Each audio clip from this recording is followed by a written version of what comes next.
Graça e paz de Jesus. Longe de ti, não quero ficar.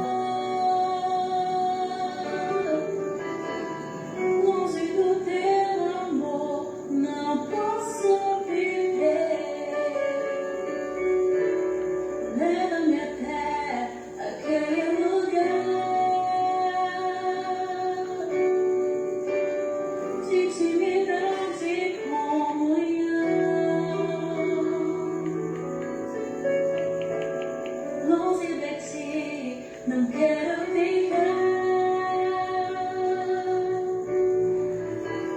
Longe do teu amor, não posso viver. Leva-me até aquele lugar de intimidade e comunhão. Pelo teu Espírito, leva-me, Senhor, aos teus rios.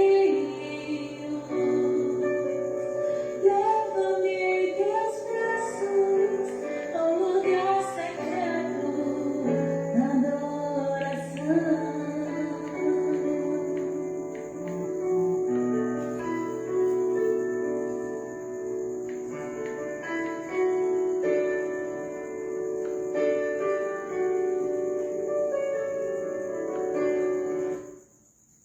Amém. Glória a Deus. Aleluia. Louvado seja o nome do Senhor. Aleluias.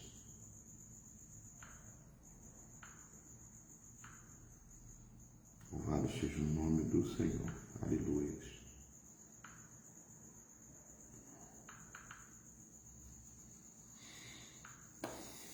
Glória a Deus. Louvado seja o nome do Senhor. Estamos aqui mais uma vez para louvar esse nome, para engrandecer esse nome maravilhoso que é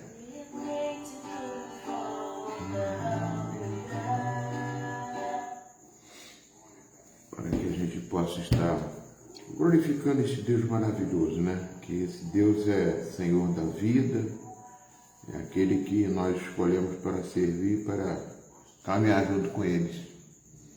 E eu estou aqui justamente para lembrar, né, que vale a pena servir ao Senhor, vale a pena seguir as suas palavras, vale a pena seguir os seus ensinamentos.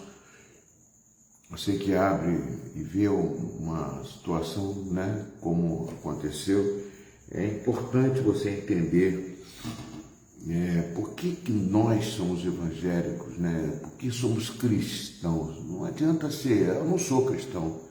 Eu estava até falando, poxa, Deus existe, não, Deus é. Deus é eu sou, Ele é. Quem é, Moisés? Como é que eu falo para o povo quem você é? Eu diga que eu sou. Eu sou, ele não existe, Ele é. Ele é desde o princípio, antes de todas as coisas acontecerem. Se não existisse Deus, não existia mundo, não existia ser humano.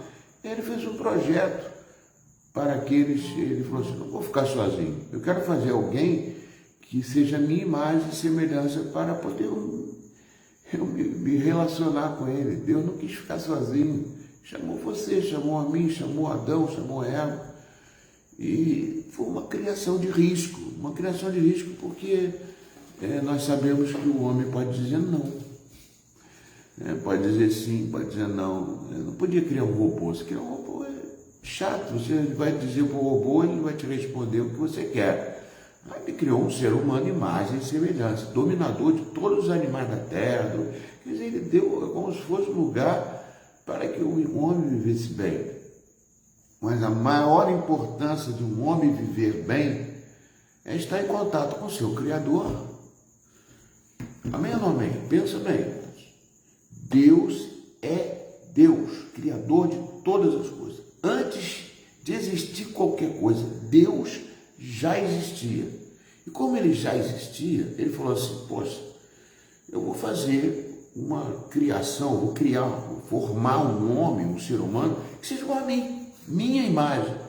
Né? Mas ele é o Criador, ele é o dono de tudo, ele é o Senhor de tudo. Né? Então, por ele ser assim, ele falou assim, eu não quero viver sozinho nesse mundo que eu criei.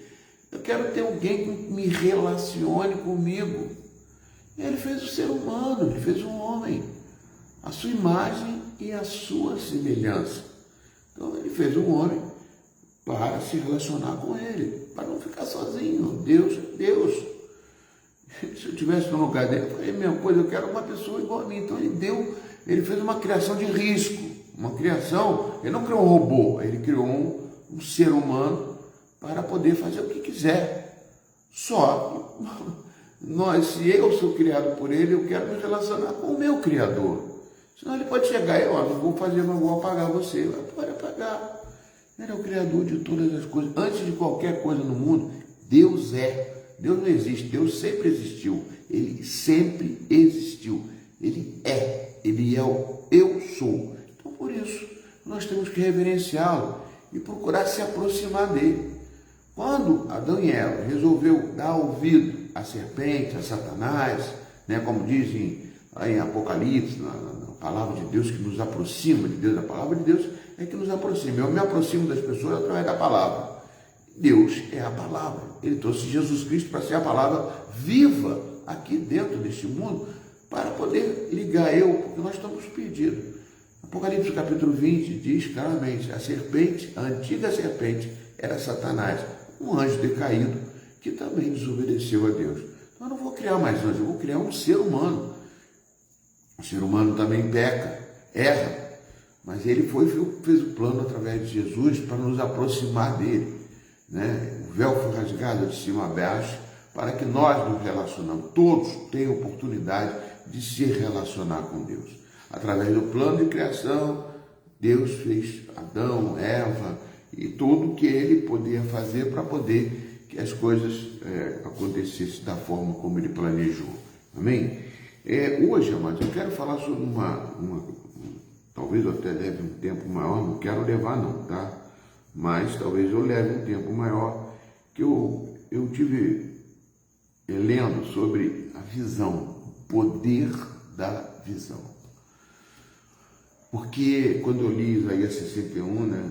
Isaías 61, nós podemos ver aqui Isaías 61, eu quero levar os textos da Bíblia para a gente poder estar meditando, né? Fazendo com que a palavra de Deus venha de encontro, venha falar conosco, venha traduzir para nós, e nós meditarmos nela como deve ser feito, triturar, mastigar. É um alimento, o maior alimento que nós temos espiritual é a palavra de Deus. Isaías 61, ele fala com Isaías algo que é fundamental. Ele diz, né, que Jesus repetiu isso, por isso que eu acho fundamental. O primeiro sermão de Jesus foi Isaías 61. O Espírito do Senhor Deus está sobre mim, porque o Senhor me ungiu para pregar as boas novas aos pobres de espírito, aos pobres de conhecimento, aos pobres que não têm conhecimento, aos pobres. Esse pobre aqui tem um fundamento muito grande, não é só pobre, tem muito pobre que é orgulhoso, que não quer. Enviou-me a curar os quebrantados de coração. Então, pobre, quebrantados de coração. Quebrantado de coração é aquele que tem um coração ensinável, aceita instrução, aceita orientação.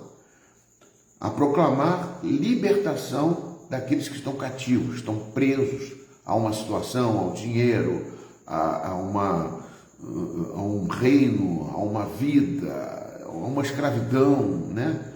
Então, pôr em liberdade aqueles que estão algemados de alguma forma, estão oprimidos, algemados, e apregoar o ano aceitado do Senhor.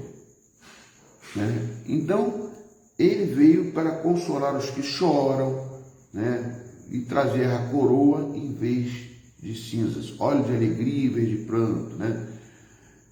São chamados de carvalho de justiça, plantados pelo Senhor para a sua glória. Nós somos plantados pelo Senhor para a sua glória. Aí você vai lá em Lucas capítulo 4, Jesus traz essa essência. E Jesus é o Filho de Deus que trouxe, né?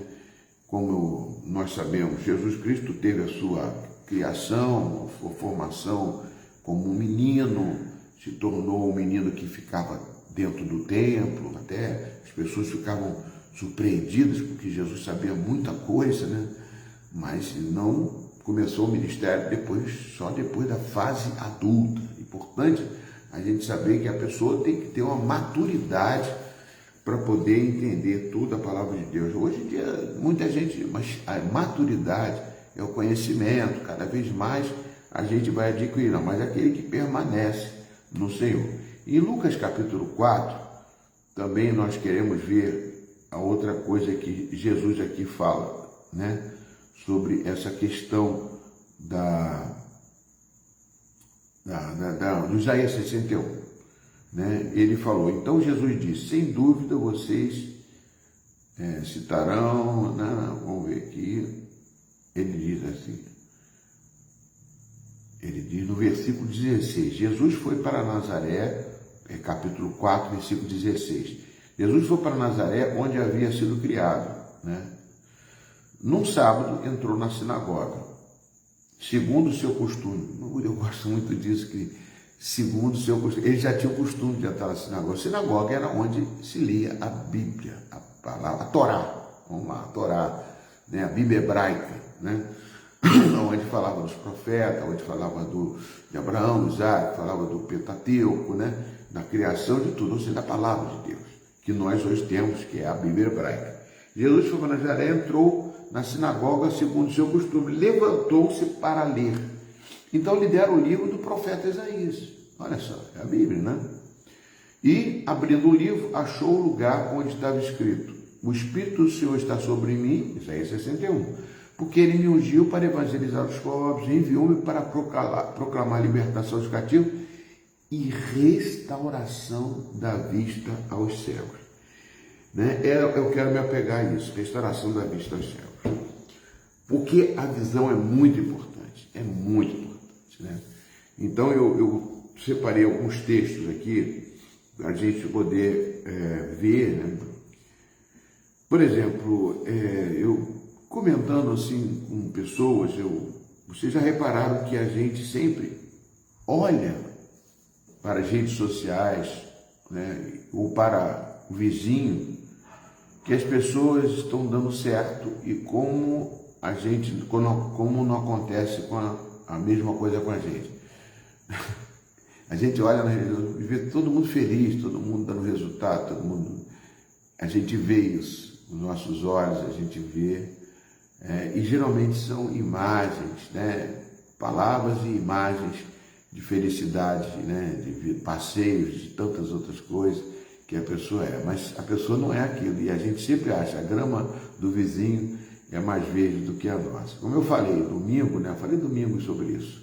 A gente olha para a casa do vizinho e vemos que a grama do vizinho está sempre cortada e verdinha. Mal sabemos que a grama do vizinho é grama sintética. E a nós temos que botar estrume, molhar, cortar, tirar tiririca, aparar de vez em quando, né? Nós temos aquele trabalho. Então, sempre o nosso é mais difícil. Isso é uma coisa que o olho faz com a gente. A nossa visão, ela capta muitas coisas. Eu quero mais alguma coisa. Por que para mim tudo é mais complicado? E traz essa, né? A gente começa a olhar para os outros, começa a ver isso. Eu abri o texto em Marcos 8, 22 e 26 também. Então chegaram a Betsaida, né? E lhe trouxeram um cego e pediram a Jesus que tocasse nele. Jesus, não, as pessoas, ele entrou em Betsaida, alguém trouxe um cego e pediu, Jesus, toca nele, né? Cura ele, né? Jesus, tomando o cego pela mão, levou para fora da cidade. Eu fico vendo a cena, eu gosto de ver essa cena. Jesus pega pela mão e leva fora da cidade. Por quê?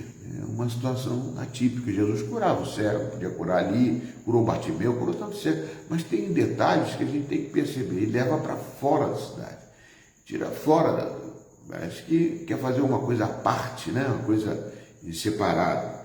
Ele leva para fora da cidade. A Bíblia diz aqui, tomando o cego pela mão, levou para fora da cidade. Eu lembro do texto que eu já preguei para vocês, que quando Jesus Cristo andou sobre as águas, falaram que Jesus era um fantasma, e Jesus, não sou eu. Aí Pedro pediu para, não, então deixa eu ir andar também sobre as águas.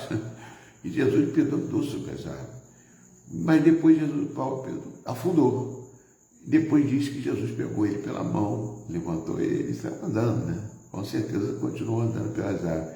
Jesus, quando pega pela mão, tem um significado muito grande. Ele quer pegar na sua mão, ele quer te conduzir, ele quer te dar o caminho certo. Ele quer te levar para fora? Ele quer te levar para fora, porque ele sabe que ali é o melhor lugar para você. Nós temos que aprender a segurar nas mãos de Jesus. Entrega teu caminho ao Senhor, confia nele, mas ele fará. Ele está sempre pronto a dar as mãos dele para você. As mãos de Jesus. É as mãos que nos conduz. Amém? Então, só um detalhe só que eu vi aqui, que eu acho tão interessante, né? Levou para fora da aldeia, ou fora da cidade, ou fora do povoado, né? Tomando o cego pela mão, levou. O cego não podia andar, então Jesus deu a mão a ele também para conduzi-lo para fora da cidade, porque ele não tinha aquele pauzinho para poder ficar guiando, então Jesus levou ele para fora da cidade, para fora da aldeia. Então cuspiu nos olhos do homem e, impondo-lhe as mãos, o perguntou: você vê alguma coisa? Outra coisa, Jesus cuspiu nos olhos. Jesus aqui não é aquela passagem que Jesus cuspiu no chão, fez lodo e passou. Isso é outro fato, né? Passou a lama nos olhos e ele chegou. Não, aqui é outro local, em Betsaida, que ele vai cuspir nos olhos do homem. Também tem um detalhe de que, como que ele pode ter cuspido nos dois olhos ao mesmo tempo? No meio, ele cuspiu nos olhos dos dois. Ele não vai curar um olho só. Jesus, quando faz a obra, ele faz a obra completa na sua vida e na minha vida.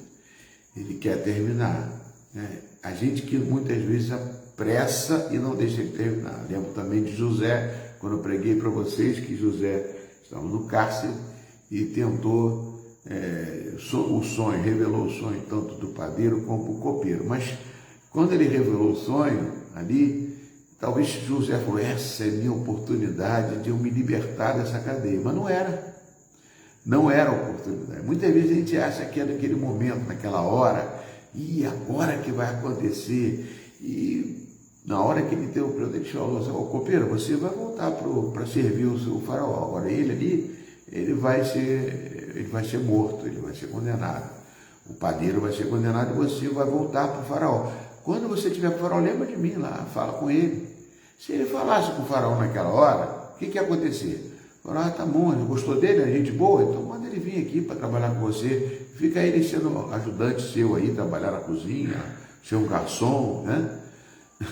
Mas não, Deus não chamou ele, esperou 2 anos, ele esqueceu de José na cadeia.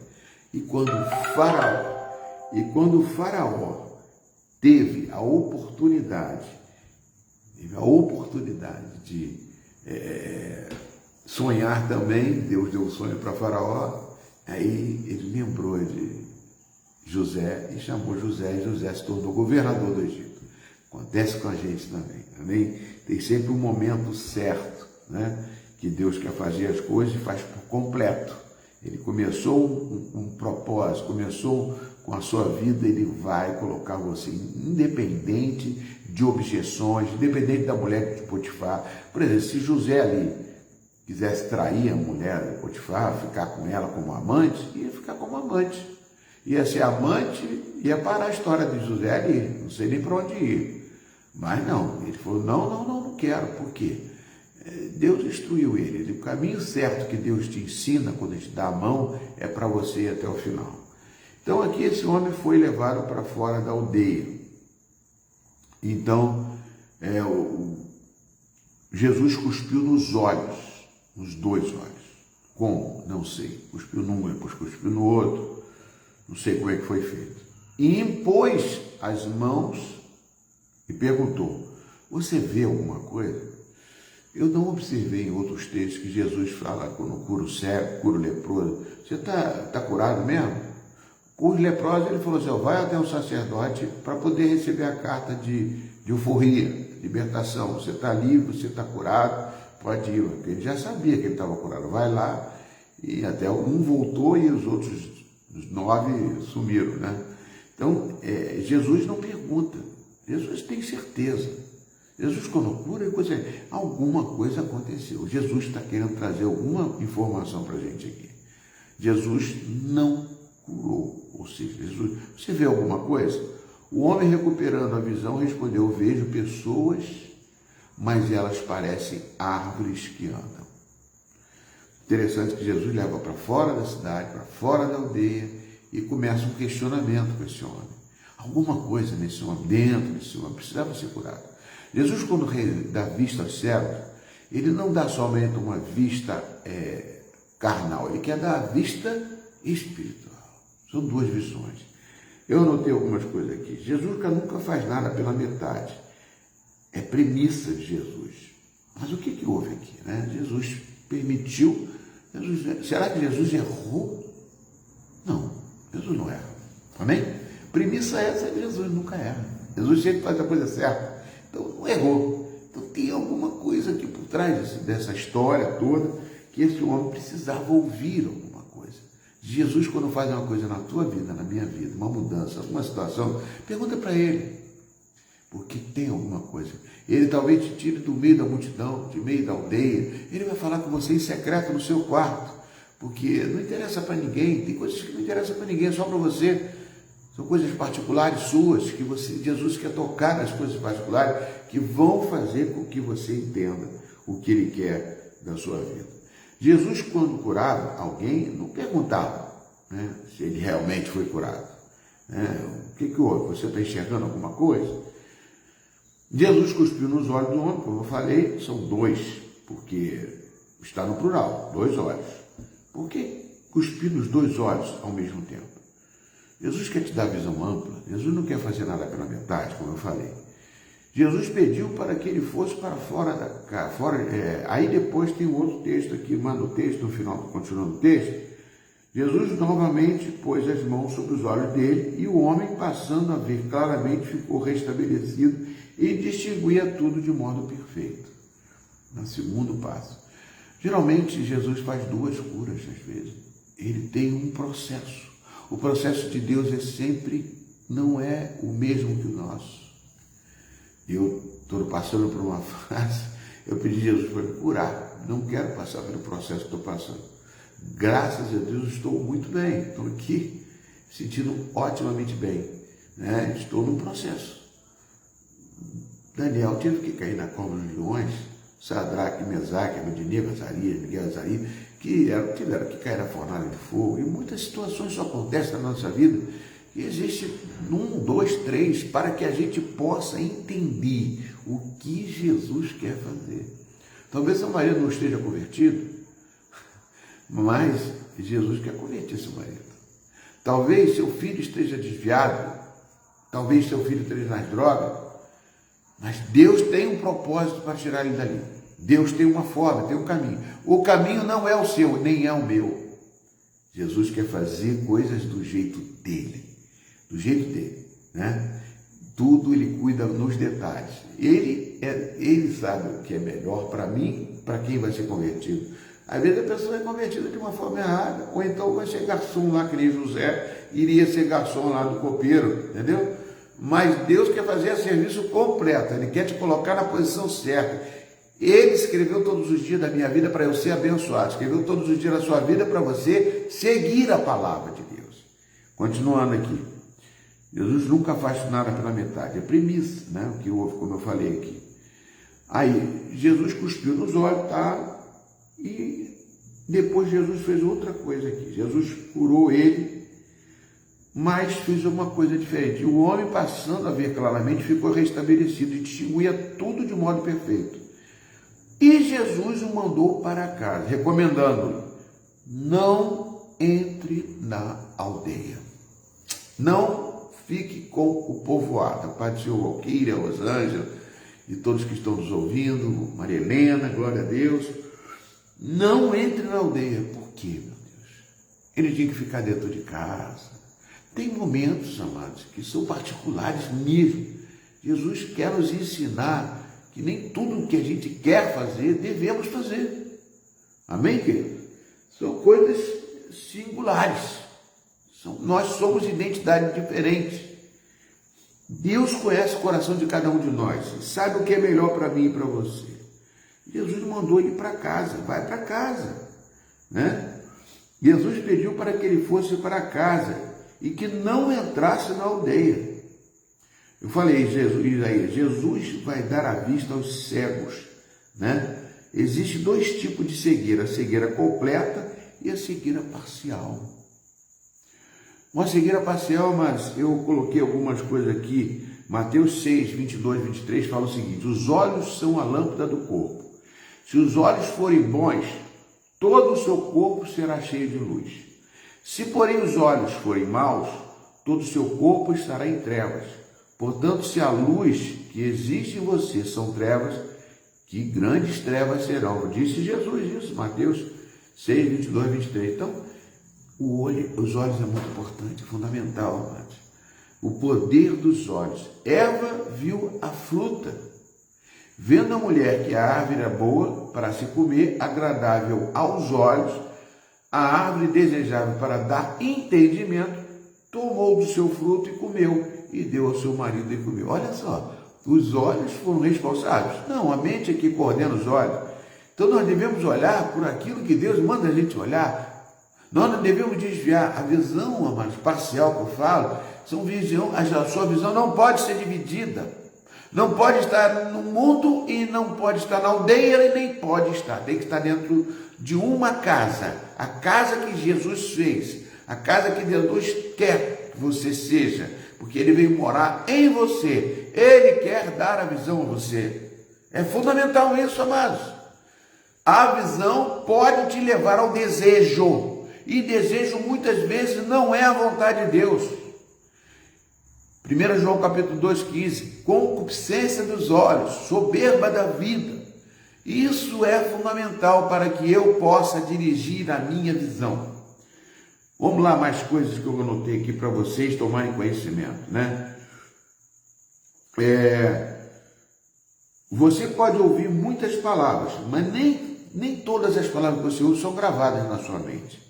Mas se você vê algo, é muito mais fácil de ficar fotografado em sua mente e guardar, e depois para sair é mais difícil. Se você vê um acidente, se você vê uma desgraça, se você vê o que os olhos não vê, tem um ditado assim, que os olhos não vê, o coração não sente. Se os olhos não vê, o coração não sente. Tem um ditado muito importante. O coração, que quer dizer, amado, significa que fica marcado quando você vê. E isso influencia muito. E seus olhos podem ser desviados. Os ícones, eu lembro da época que o computador não era ícone, era palavras. Depois começaram a botar ícones, que se colocam para se clicar. É mais fácil do que ler o que está escrito. A visão tem um poder muito grande. Então nós temos que direcionar nossos olhos, conduzir nossos olhos no caminho que deva ser. Amém, queridos? Bom dia, Cleide. Boa noite, Cleide da Paz. Né? Deus quer fazer com que você seja conduzido pelo poder de Deus, pela visão de Deus, pela direção de Deus.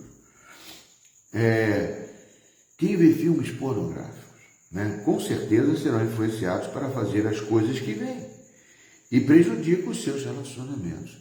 Como eu falei lá no princípio, Deus criou o homem para se relacionar com ele. Porque Deus estava sozinho, mas Deus é Deus, Deus é. Deus não existe, Deus é. Ele existiu sempre, ele sempre foi. Tudo isso aqui é Deus, Deus fez tudo isso. E fez você e fez a mim para que nós nos relacionamos. Agora, existem interferências. Por isso que ele quer falar da visão.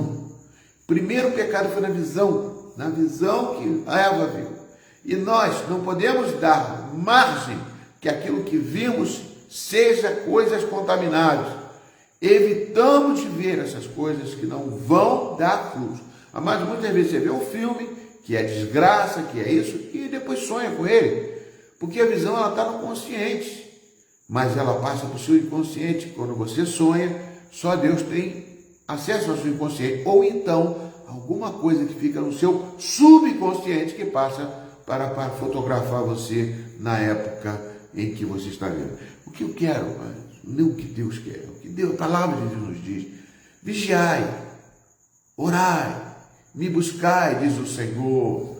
Vigiai para não entreis em tentação. Jesus falou isso lá quando eles estavam dormindo, fechando os seus olhos. Ali era com os olhos abertos. 1 Pedro 5:8. O diabo vive ao derredor, querendo mostrar coisas, os nossos olhos, para fazer com o que fez com Eva. O mesmo pecado, lá no princípio, continua sendo isso, os olhos. Então, amados, é fundamental. Existem dois tipos de visão, e neste texto, no caso aqui, eu digo que cuidar da visão e olhar para aquilo que vai te dar esperança, alegria, vontade de fazer o que é certo, fugindo da aparência do mal, daquilo que atrai a carne e não atrai o Espírito Santo de Deus. Existem dois tipos de visão desse texto, que lembram uma visão que coisas diferentes naquilo que se deve ver. Outro sentido é porque existe a visão carnal e visão espiritual. Então, Jesus quer dar vista aos cegos, mas quer dar vista aos crentes também. Porque a gente já foi do mundo, já passamos e sabemos que o mundo tem muita coisa para nos atrair. É carnaval, é festas, é mulher, é homem, é tantas coisas que tentam atrair os seus olhos. Televisão, vídeos, isso quer atrair os nossos olhos. Quer chamar a sua atenção pelos olhos. Mas eu quero ungir os seus olhos e declarar que seus olhos são os olhos do Senhor. Por que os olhos de Jesus no Apocalipse eram duas chamas de fogo? Por quê? Aqui eu chego ao final da minha ministração para queimar, para glorificar o nome de Deus, para que os meus olhos não sejam atingidos, porque é fogo de Deus, é glória onipotente do poderoso. Recebe essa palavra de Deus, seus olhos são bênçãos de Deus, mas olha para o lugar certo, porque Jesus tira as escamas dos olhos. Primeira coisa que o apóstolo Paulo foi, Jesus curou tirando as escamas dos seus olhos. Por quê? Porque ele quer colocar olhos de fogo, olhos como foram os olhos de Jesus, lá do Apocalipse. Recebe essa palavra de Deus, essa revelação de Deus, fresquinha, para você, para sua casa, para sua casa, para sua casa, para a sua casa espiritual. Hebreus 13, 3, 6. Em nome de Jesus. Senhor, em nome de Jesus, obrigado por mais uma vez estarmos aqui, ministrando a Tua palavra, Pai, ministrando essa graça de Deus, louvando e adorando o Teu nome, Senhor Deus, porque Tu és um Deus maravilhoso, Pai, aonde queremos, como queremos, ó Pai, servir ao Senhor, Pai. Por isso, Senhor Deus, fala conosco, traz para nós a Tua edificação, Senhor Deus, a Tua graça. Leva para cada casa, para cada pessoa que está aqui, Senhor Deus, esta visão, Senhor Deus, porque Tu és o Senhor da vida. E agindo o Senhor, quem vai impedir, né, Pai? Só o Senhor é Deus. Vamos louvar a Deus mais uma vez, amém? Será que eu consigo? Bluetooth mode. Connect with your Bluetooth.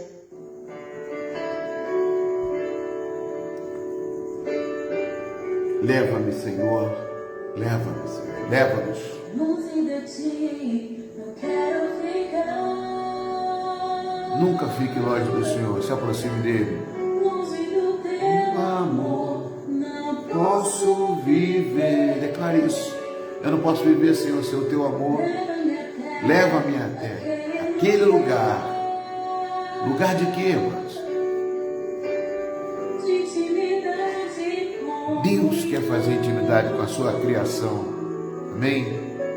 Oh, Jesus. longe de ti, não quero ficar. Longe do teu amor, não Posso viver. leva-me até aquele lugar Lugar de intimidade e comunhão. de intimidade e comunhão pelo teu Espírito. Leva-me, Senhor, aos teus rios. Leva-me em teus braços ao lugar secreto. mãos Ele te leva. Ele quer que você o adore, que você o busque, que você sinta a presença dEle. Senhor, toma essas vidas nas tuas mãos, ó Pai. Glorifica o teu nome através delas. Toca na família, nos filhos, na casa, aonde for necessário tocar. Que Deus te abençoe. Amanhã, na oração da igreja, 6 horas da manhã, e domingo de manhã estaremos lá na escola dominical e à noite também. O seu pastor vai estar lá, em nome de Jesus, dentro desse procedimento que eu estou tomando, mas crendo e tomando posse. Ore por mim. Suas orações têm sido uma bênção para a minha vida e para a vida da igreja. Vamos ter 21 dias de jejum e oração. Estou fazendo uma planilha, estou começando, não tenho muita prática, mas fiz no ano passado, e vamos fazer todos 24 horas de oração, em 21 dias de oração e jejum, que nós vamos estar toda a 7ª região eclesiástica, amando do nosso bispo, orando e glorificando nosso Deus. Deus abençoe Rosângela, Valquíria, Cleide, Maria Helena e todos que estão aí nos ouvindo e que vão nos ouvir. Deus te abençoe. Receba saúde. Amém. A paz, meus amados. Fica na paz de Jesus Cristo. Deus abençoe.